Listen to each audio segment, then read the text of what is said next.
لوگ گھبرا جاتے ہیں. آج ہم نے دعا تو کی آپ کے کہنے کی وجہ سے, لیکن ملتا کچھ ہے نہیں, پتہ نہیں میری دعا قبول ہوتی ہے یا نہیں. یہ جملہ کبھی نہ کہیں, نا امیدی کا ہے. کبھی کبھار کچھ لوگ ہمارے پاس آ کر کہتے ہیں دعا کی درخواست ہر مومن سے کرنا تو چاہیے, آپ میرے لیے دعا کریں اور آپ ہم سے کہیں کہ آپ ہمارے لیے دعا کریں, یہ مومنوں کا شیوا ہے, دستور ہے. لیکن یہ کہنا میری نہیں قبول ہوتی آپ کی قبول ہوتی ہے, تم مایوس ہو اپنے رب سے. اللہ عز و جل کے قبول کرنے پر تمہارا یقین نہیں رہ گیا, یہ مایوسی کفر تک لے جاتی, بندے کو کافر بنا دیتی. کبھی یہ نہ کہنا, اس لیے کہ اللہ عز و جل ہر بندے کی سنتا ہے, ہر بندے کی. موسیٰ علیہ السلام نے اللہ تعالیٰ سے پوچھا ایک بار, اے رب تیرے پکارنے والے بندوں میں ہر طرح کے بندے ہوتے ہیں, گنہگار بھی ہوتے ہیں, نیکوکار بھی ہوتے ہیں, جب وہ تجھے پکارتے ہیں تو تو انہیں جواب کیسے دیتا ہے؟ سنو, اللہ تعالیٰ فرماتا ہے اے موسیٰ مجھے پکارنے والے اچھے لوگ بھی ہوتے ہیں, برے بھی. جب نیک لوگ مجھے پکارتے ہیں ربنا کہہ کر یا ربی کہتے ہیں تو میں ان کے جواب میں کہتا ہوں لبیک یا عبدی, اے بندے بول میں تیرے لیے حاضر ہوں, میں حاضر ہوں. موسیٰ علیہ السلام خوش ہوئے, ایک نیک بندہ جب رب کو پکارتا ہے تو رب کی طرف سے جواب آتا ہے لبیک یا عبدی. پھر اللہ تعالیٰ فرماتا ہے اے موسیٰ جب گناہوں میں مصروف, گناہ ترک کر کے بندہ آتا ہے, ایک گنہگار مجھے پکارتا ہے یا ربی, تو میں اس کے جواب میں 70 بار لبیک یا عبدی کہتا ہوں, 70 بار کہتا ہوں اے بندے بول میں حاضر ہوں, اے بندے بول میں حاضر ہوں. موسیٰ علیہ السلام نے عرض کیا اے رب ذوالجلال ایسا کیوں؟ نیک بندہ جب پکارتا ہے ایک ہی بار تو جواب دیتا ہے, اور گنہگار جب پکارتا ہے 70 بار تو جواب دیتا ہے. اللہ کے اس کرم پر قربان جاؤ میرے عزیزو, دعا سے تم نہ بھاگو, بے نیاز نہ ہو. اللہ فرماتا ہے اس لیے کہ نیک جب مانگتا ہے تو اسے یہ بھروسہ ہوتا ہے میرے پاس نمازیں ہیں, زکوٰۃ ہے, حج ہے, جو کچھ بھی ہے, ان اعمال کے بھروسے پر وہ مجھ سے مانگتا ہے. اور جب ایک گنہگار مانگتا ہے اس کے پاس کچھ نہیں ہوتا, صرف مجھ پر یقین کر کے مانگتا ہے, اس کا صرف مجھ پر بھروسہ ہوتا ہے, اس لیے میں اس کے جواب میں 70 بار کہتا ہوں لبیک یا عبدی. کون کہتا ہے کہ وہ اللہ نہیں سنتا, اور جو یہ کہتا ہے وہ کافر ہے, اس کا اسلام سے کوئی تعلق نہیں. اللہ عز و جل ہر ایک کی مصیبتوں کی خبر لیتا ہے. وَمَا اللَّهُ بِغَافِلٍ عَمَّا تَعْمَلُونَ, اللہ تمہارے کیے ہوئے کاموں سے بھی غافل نہیں اور تمہاری باتوں کو بھی سنتا ہے. اِنَّكَ لَسَمِيعُ الدُّعَاء, یہ بھی کہا گیا ہے قرآن, اے اللہ تو دعاؤں کو ضرور سننے والا ہے. اب سنیے, ہم میں سے جو لوگ یہ کہتے ہیں ہماری قبول ہوتی ہے یا نہیں پتہ نہیں, ان لوگوں کے لیے بہت بہتر روایت حدیث پاک میں, دعا تو کرتے رہے, ملا نہیں, بچے مانگتے رہ گئے, زندگی میں ایک بیٹا بھی نہیں ہوا, کوئی بات نہیں. مومن کے لیے کوئی بھی چیز اللہ تعالیٰ نے رائے گاں اور ضائع ہونے والی چیز رکھا ہی نہیں.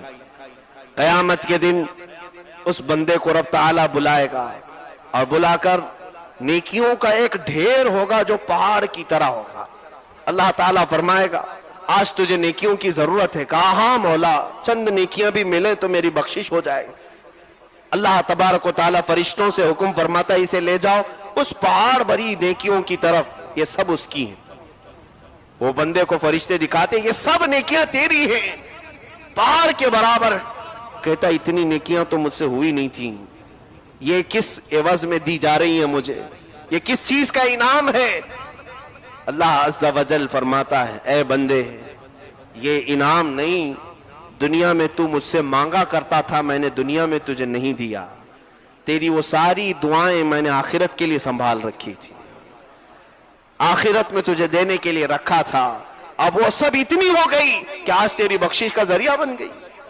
وہ بندہ اس وقت پکار کر کہتا, حدیث میں میرے آقا فرماتے اے رب کائنات کاش تو میری دنیا میں کوئی دعا نہیں قبول کرتا, سب آخرت کے لیے رکھتا, تو آج میں میری نیکیاں اوروں کو بانٹ بھی رہا ہوتا.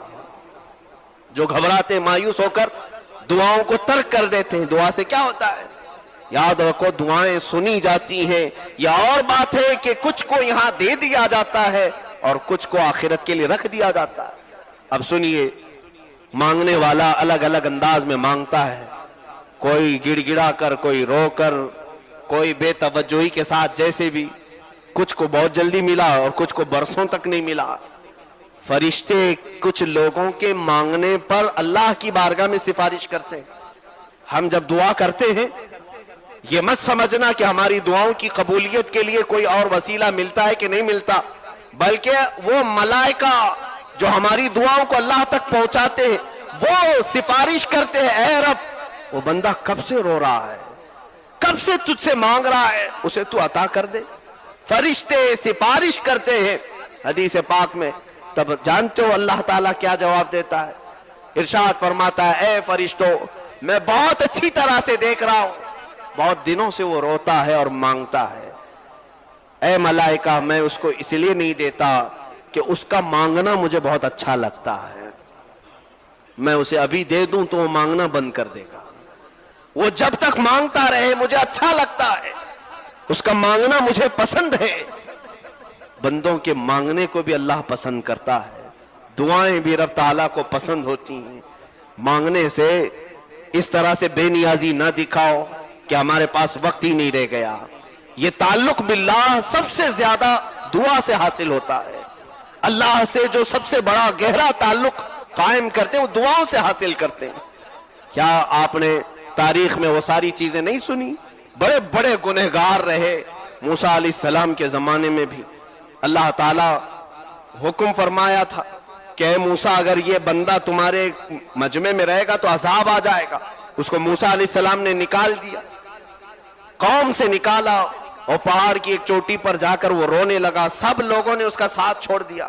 اب روتے روتے وہ بھی پکارتا ہے, اے مولا تو نے تو فرمایا مصیبت زدہ لوگوں کی آواز کو تو سنتا ہے, تجھ سے زیادہ کون میری آواز کو سننے والا ہے, اور مجھ سے زیادہ مصیبت میں کون ہے. اللہ عز و جل نے فرشتوں کو اس کے بھائی بہن بنا کر یعنی شکلیں دے کر کے بھیجا, اور وہ اس کی تیمارداری کرتے رہے, انتقال بھی ہو گیا. تب پھر اللہ نے موسیٰ علیہ السلام کو حکم دیا, اے موسیٰ جاؤ فلاں پہاڑ پر میرے ایک محبوب بندے کا انتقال ہوا, اس کا جنازہ اٹھاؤ. آ کر کے دیکھتے موسیٰ علیہ السلام تو یہ وہی تھا جس کو چند دنوں پہلے گناہوں کی وجہ سے شہر سے نکالا گیا تھا. رب تعالیٰ سے آپ نے پوچھا کہ یہ محبوب کیسے ہو گیا؟ اللہ نے فرمایا, اے موسیٰ وہ خطا کار سیاکار تھا, لیکن جب وہ گڑ گڑا کر مجھ سے مانگنے لگا تو میں نے اس کے تمام گناہوں کو معاف کر دیا. مانگنے کا یہ بھی نتیجہ ہے, یہ بھی رزلٹ ہے. ہم اپنی زندگی میں کسی بھی ایسے لمحے کو آنے نہ دیں جس میں یہ احساس ہوتا ہو کہ ہم کو رب کی ضرورت نہیں. ہمارے دن رات, ہماری صبح و شام اللہ کے حضور دعا کرتے ہی گزرے, دعا کرتے ہی گزرے. آپ کو پتا ہے ہمارے اسلام میں کتنی دعائیں ہماری زندگی میں شامل کر دی گئی؟ سب سے زیادہ اگر یوزفل کوئی ورڈ ہمارے پاس ہے تو السلام علیکم. ہم ایک دوسرے سے ملتے بھی ہیں تو کیا کہتے ہیں؟ السلام علیکم. یہ دعا ہے. ہم اپنے بھائی کے لیے کہتے ہیں اللہ کی سلامتی ہو تجھ پر.